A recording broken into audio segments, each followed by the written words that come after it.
વિદ્યાર્થી મિત્રો, chapter number 9 જૈવ અણુ, જેમાં આપણે ગઈ વખતે પ્રોટીનના 4 બંધારણની વાત કરી ગયા હતા. જેમાંનું એક આપણે જ્યારે પ્રકારની વાત કરી સરળ અને સંયુગ્મી પ્રોટીન, એમાં સરળમાં પ્રાથમિક, દ્વિતીય, તૃતીય અને ચતુર્થ પ્રોટીન. ચતુર્થની આપણે જ્યારે વાત કરી ત્યારે આપણે વાત કરી હતી કે ડાયસલ્ફાઇડ, હાઇડ્રોજન, હાઇડ્રોફોબિક અને આયનિક બંધ વડે જેટલા 4 બંધ જ્યારે રચાય ત્યારે એ રચના પૂર્ણ થતી હોય છે. હવે આપણે આગળ વાત કરવાની છે ચરબી વિશે. હવે આપણે વાત કરીશું. જૈવ અણુમાં જે બૃહદ અણુ છે એમાં આપણે પ્રોટીનની વાત સંપૂર્ણ પૂરી કરી. પ્રોટીનમાં આપણે પ્રોટીનના ગુણધર્મની વાત કરી ગયા, પ્રોટીનના કાર્ય અથવા મહત્ત્વની વાત કરી, એની સંરચનાની વાત કરી અને એના પ્રકારની વાત કરી ગયા. હવે આપણે કોની વાત કરીશું? લિપિડ અથવા તો જેને આપણે ચરબી અથવા તો એને આપણે મીડ તરીકે ઓળખીએ છીએ.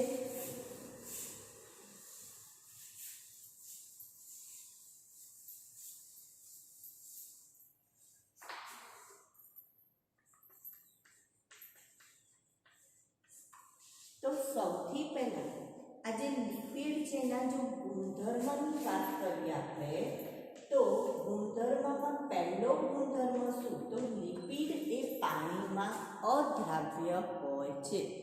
પાણીમાં કેવા હોય? અદ્રાવ્ય.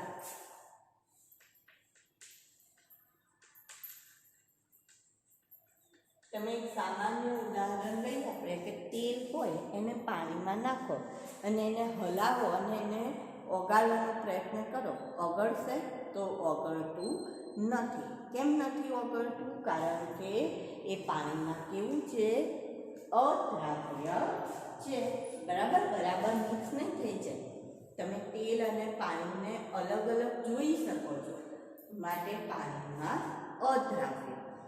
તૈલી ચિકાસયુક્ત. કેવું છે? તૈલી છે અને ચિકાસયુક્ત પદાર્થ છે. જો અહીંયા આપણે પ્રવાહી નથી શબ્દ વાપર્યો, પદાર્થ શબ્દ વાપર્યો છે. કેમ? કારણ કે ઘી જે છે એ પણ લિપિડમાં સમાવેશ થાય છે.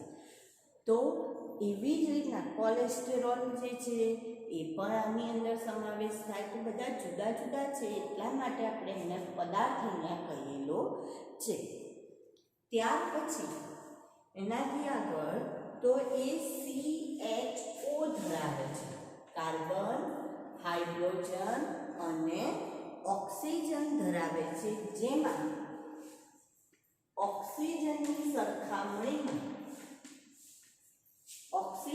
સરખામણીમાં હાઇડ્રોજનનું પ્રમાણ બમણાથી પણ વધારે હોય. ઓક્સિજનની સરખામણીમાં હાઇડ્રોજનનું પ્રમાણ બમણાથી પણ વધારે. ઓક્સિજનની સરખામણીમાં હાઇડ્રોજનનું પ્રમાણ બમણાથી પણ વધુ, એટલે ડબલથી પણ કેવું છે? તો કે વધુ હોય છે. બરાબર. શેમાં દ્રાવ્ય છે? આપણે કહું કે પાણીમાં અદ્રાવ્ય છે. તો પછી શેમાં દ્રાવ્ય છે? તો કે બેન્ઝીન, ઇથર, ક્લોરોફોર્મ એમાં દ્રાવ્ય છે. બેન્ઝીન,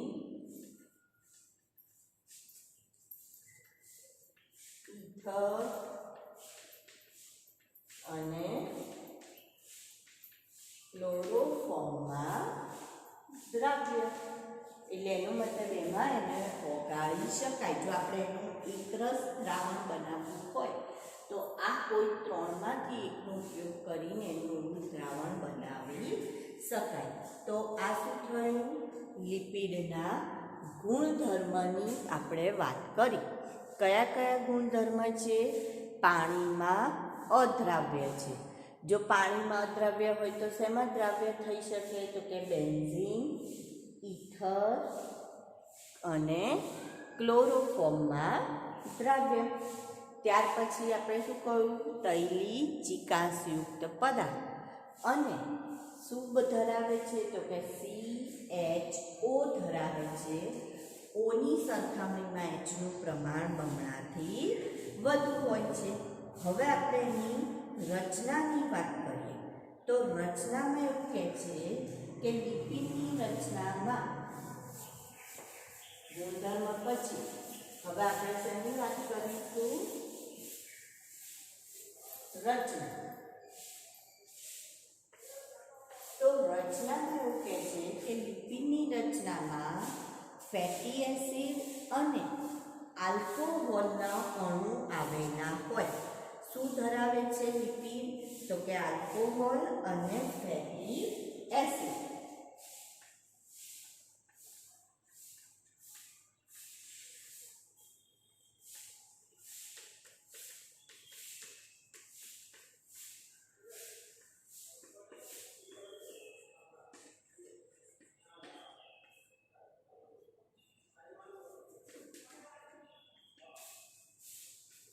હવે આલ્કોહોલ એટલે કયો સમૂહ આવશે?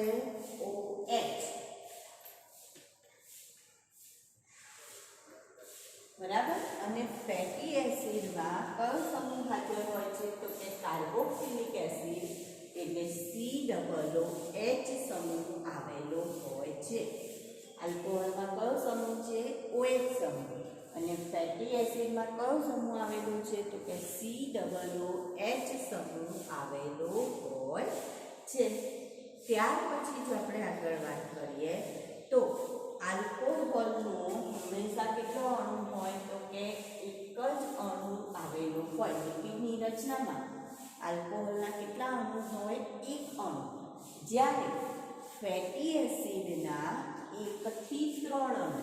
કોઈકમાં એક અણુ હોય, કોઈકમાં 2 હોય અને કોઈકમાં ફેટી એસિડના કેટલા અણુ ભાગ લેશે? તો કે 3 અણુ ભાગ લે છે.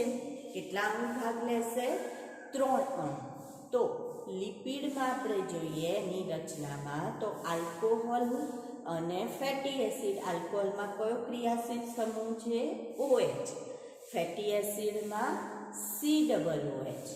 આલ્કોહોલ કેટલા અણુ ધરાવે? 1 અણુ. જ્યારે ફેટી એસિડના કેટલા અણુ ભાગ લેશે?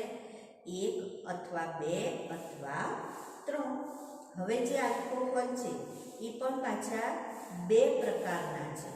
કયા કયા? તો કે મોનોહાઇડ્રોક્સી અને ટ્રાયહાઇડ્રોક્સી.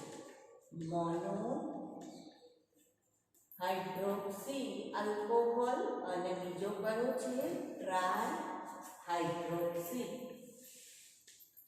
હવે નામ પરથી તમને ખબર પડે. મોનોહાઇડ્રોક્સી. મોનોનો મતલબ શું થશે? એક OH ધરાવતો હોય. કેટલો OH ધરાવે? એક OH ધરાવે. તો એવા આલ્કોહોલને કેવું કહેવાય? મોનોહાઇડ્રોક્સી. અને જો 3 OH ટ્રાય એટલે કેટલા? 3 OH ધરાવતા હોય તો એને શેના તરીકે ઓળખાય? ટ્રાયહાઇડ્રોક્સી આલ્કોહોલ તરીકે ઓળખાય. જો આપણે એનું ઉદાહરણ લેવું હોય તો ઉદાહરણ લઈશું આપણે ગ્લિસરોલ. આલ્કોહોલ એટલે પાછળ ઓલ પ્રત્યય લાગે તો ગ્લિસરોલ. જો એની રચના જોવી હોય ગ્લિસરોલની તો આવી રચના થાય. CH2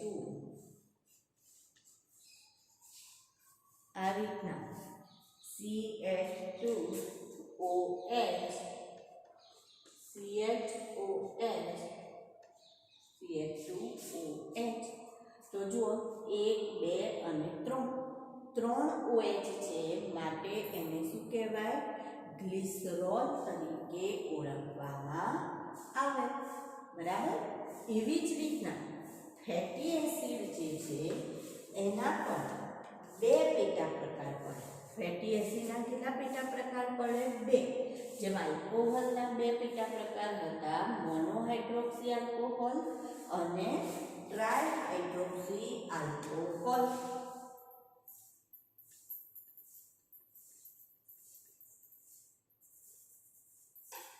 મોનોહાઇડ્રોક્સી આલ્કોહોલ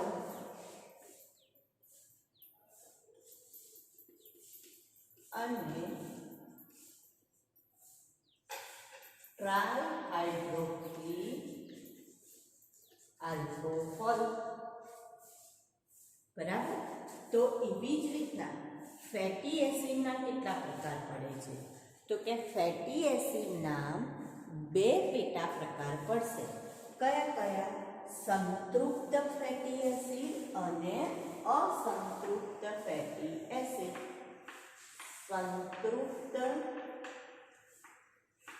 ફેટી એસિડ અને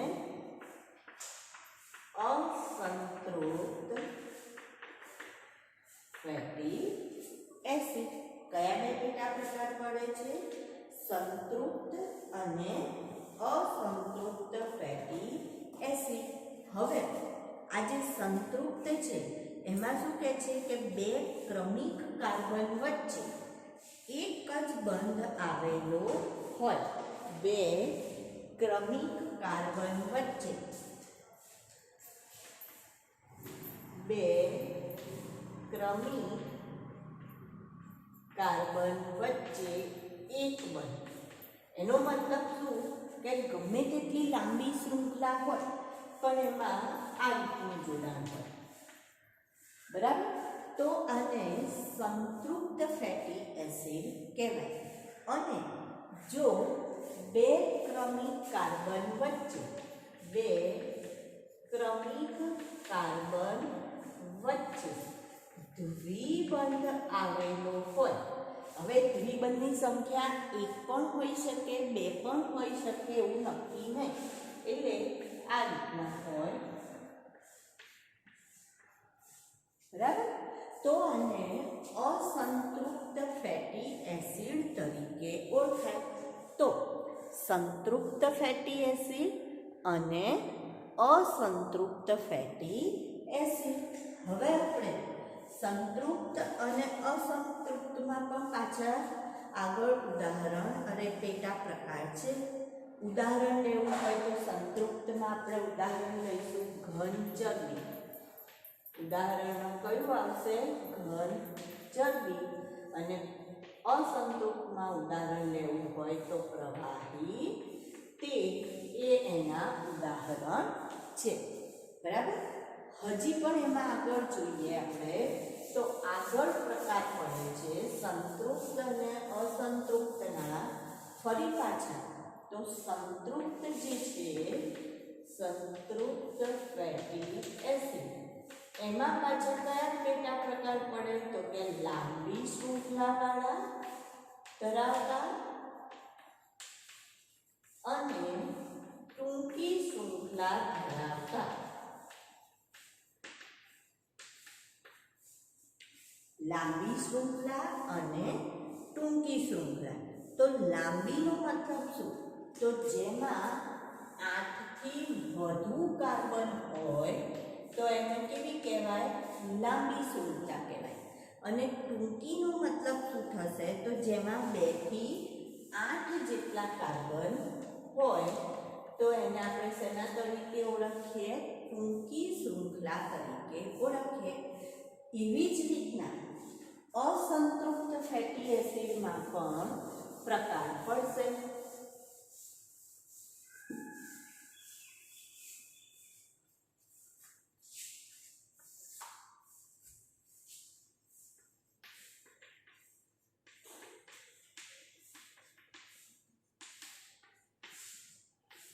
તેમાં પણ લાંબી શૃંખલા ધરાવતા અને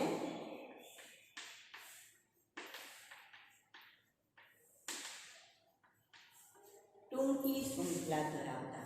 સેમ જ લાંબી શૃંખલા કોને કહીશું? તો કે જે 8 થી વધુ કાર્બન ધરાવે.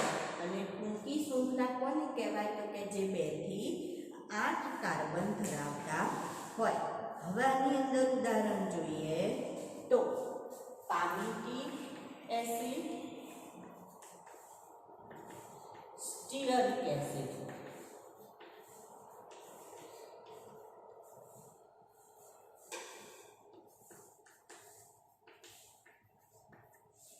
ટૂંકી શૃંખલામાં જોઈએ તો બ્યુટીરિક,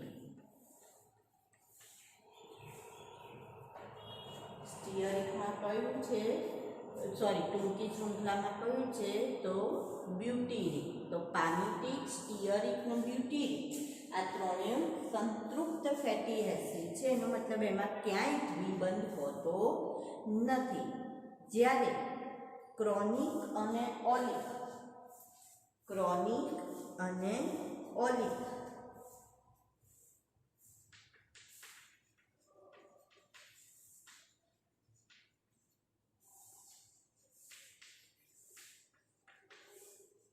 તો આ બંને કયા છે તો કે એ અસંતૃપ્ત છે. એનો મતલબ એની રચનામાં આપણને દ્વિબંધ જોવા મળશે, દ્વિબંધ જોવા મળશે.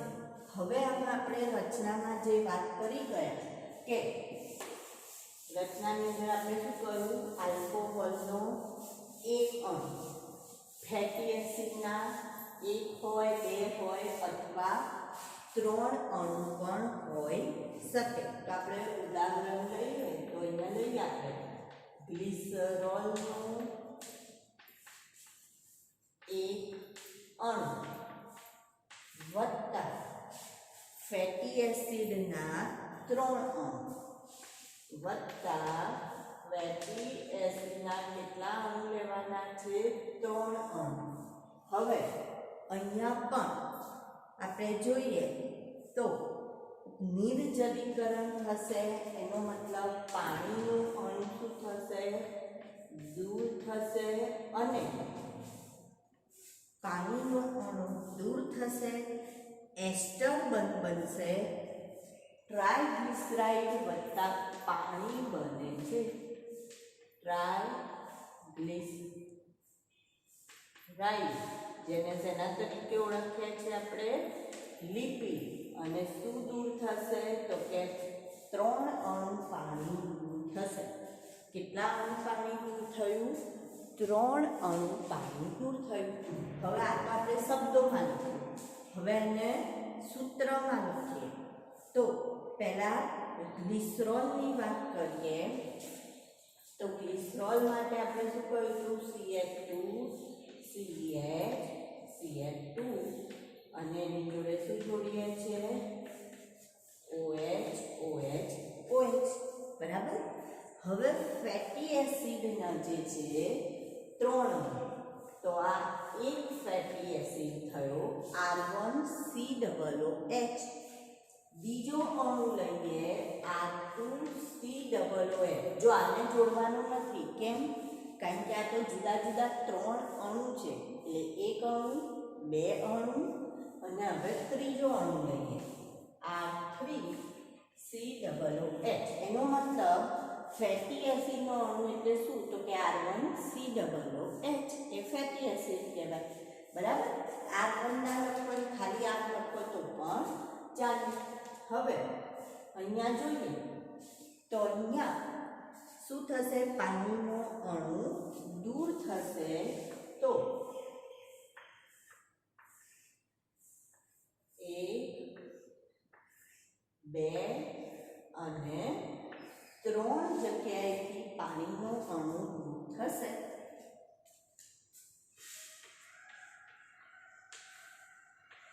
હવે રચના જોઈએ તો જો CH2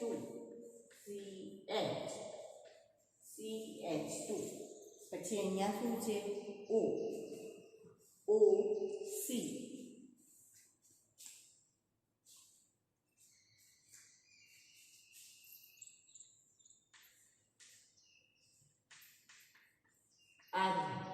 અહીંયા OCR2, અહીંયા OCR3. તો જ્યારે જો આ કાર્બન અને આ રીતના પણ લખાય અથવા આવી રીતના પણ તમે લખી શકો.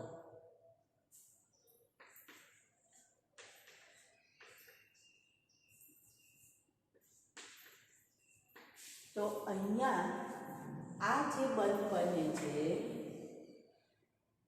એને એસ્ટર બંધ કહેવાય. કયો બંધ કહીએ છીએ આપણે? એસ્ટર બંધ. તો એસ્ટર બંધ માટે આપણે જોઈએ તો COOC COOC. પેપ્ટાઇડ બંધમાં શું હતું? CONH. એ પેપ્ટાઇડ બંધ હતો. જ્યારે અહીંયા COOC એ કયો થયો? એસ્ટર બંધ બને છે. કયો બંધ બનશે? એસ્ટર બંધ. હવે એનાથી આગળ આપણે વાત કરીએ તો લિપિડના પ્રકારની વાત કરવાની છે. શેની વાત કરીશું? લિપિડના પ્રકાર. આપણે એની રચનાની વાત કરી કે જેમાં એક અણુ આલ્કોહોલનો હતો અને 3 અણુ શેના હતા? ફેટી એસિડના હતા. હવે આપણે શેની વાત કરવાની છે? એની પ્રકારની વાત કરીએ. પહેલા આપણે એમાં શું જોયા હતા? ગુણધર્મ જોઈ ગયા, બરાબર. ગુણધર્મ પછી એના રચનાની વાત કરી. હવે આપણે એના પ્રકારની વાત કરીએ તો લિપિડના જે પ્રકાર છે એ આપણને 3 પ્રકારના લિપિડ જોવા મળશે. કેટલા પ્રકારના? 3. કયા કયા? તો કે સાદા લિપિડ. પહેલો પ્રકાર કયો છે? સાદા લિપિડ. બીજો છે જટિલ લિપિડ અને ત્રીજો છે કોલેસ્ટેરોલ. ત્રીજો પ્રકાર અથવા એને આપણે સ્ટીરોઇડ તરીકે પણ ઓળખી શકીએ. સાદા લિપિડ, જટિલ લિપિડ અને સ્ટીરોઇડ. કયા પ્રકાર છે? સાદા લિપિડ, જટિલ લિપિડ અને સ્ટીરોઇડ. હવે સાદા લિપિડમાં શું હોય? તો કે એમાં ફક્ત આલ્કોહોલ અને ફેટી એસિડ. શું હોય? આલ્કોહોલ અને ફેટી એસિડ જ હોય. તો એને આપણે શેના તરીકે ઓળખીએ? સાદા લિપિડ તરીકે ઓળખીએ. જટિલ લિપિડમાં આલ્કોહોલ, ફેટી એસિડ અને બિન લિપિડ ભાગ આવેલો હોય અથવા ઘટક આવેલો હોય. આલ્કોહોલ, ફેટી એસિડ અને બિન લિપિડ ઘટક હોય. જ્યારે સ્ટીરોઇડમાં જોઈશું તો એમાં સ્ટેરોલ અને સ્ટેરોન પ્રકાર આપણને જોવા મળશે. OH અને સ્ટીરોઇડમાં જોઈએ તો OH, COOH અથવા COO એટલે કે આલ્કોહોલ, કાર્બોક્સિલિક એસિડ અથવા કીટોન.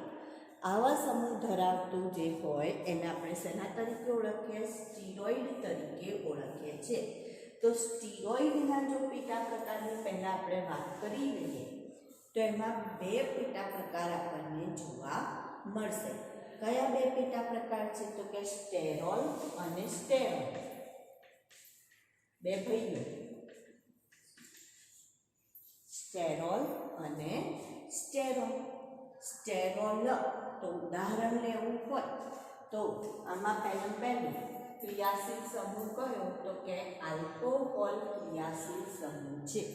કયો ક્રિયાશીલ સમૂહ છે? આલ્કોહોલ. જ્યારે સ્ટેરોલમાં કયો છે? તો કે કાર્બોક્સિલિક એસિડ અથવા તો કીટોન ક્રિયાશીલ સમૂહ તરીકે આવેલો હોય. હવે એનું ઉદાહરણ લઈએ તો કોલેસ્ટેરોલ. કયું ઉદાહરણ છે? કોલેસ્ટેરોલ. અર્ગોસ્ટેરોલ. આ એના ઉદાહરણ છે. કોલેસ્ટેરોલ, અર્ગોસ્ટેરોલ. જ્યારે સ્ટેરોલમાં ઉદાહરણ લેવું હોય તો પ્રોજેસ્ટેરોન. ક્યાં જોવા મળે પ્રોજેસ્ટેરોન? ખ્યાલ છે તમને? સ્ત્રીઓમાં જોવા મળતો અંતઃસ્ત્રાવ ઇસ્ટ્રોજન, પ્રોજેસ્ટેરોન. પુરુષોમાં કયો જોવા મળશે? ટેસ્ટોસ્ટેરોન. નર જાતીય અંતઃસ્ત્રાવ ટેસ્ટોસ્ટેરોન. માદા જાતીય અંતઃસ્ત્રાવ પ્રોજેસ્ટેરોન અને ઇસ્ટ્રોજન, એ ઉપરાંત કોર્ટિઝોન,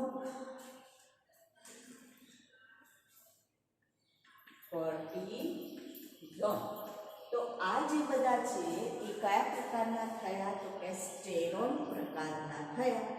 તો સ્ટેરોલ અને સ્ટેરોલ, આ શું થયું? સ્ટીરોઇડમાં આપણે વાત કરી કે એના જે પ્રકાર છે સ્ટેરોલ અને સ્ટેરોલ. હવે જટિલ લિપિડની વાત કરીએ તો એના ઉદાહરણ લઈએ.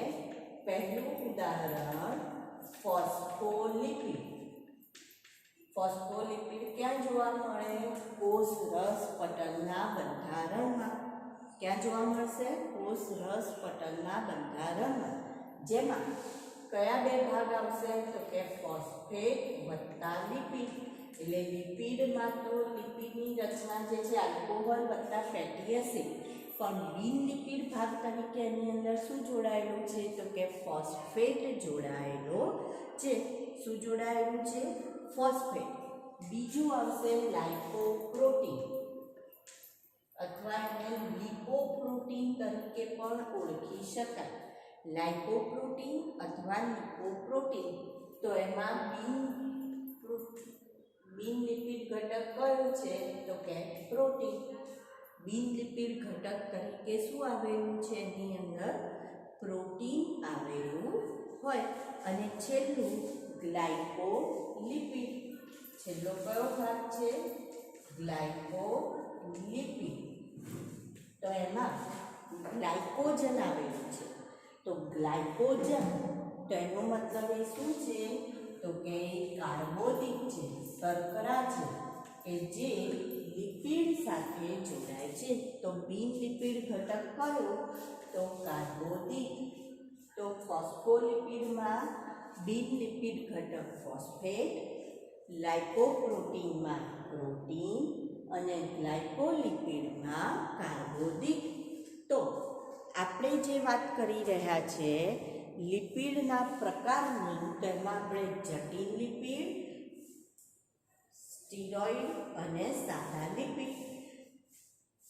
સાદા લિપિડ જે છે એ આલ્કોહોલ અને ફેટી એસિડ ધરાવે. જો સાદા લિપિડના પ્રકારો થોડા વધારે છે, મોટો ભાગ છે, એટલે આપણે હમણાં પછી ચર્ચા કરીએ.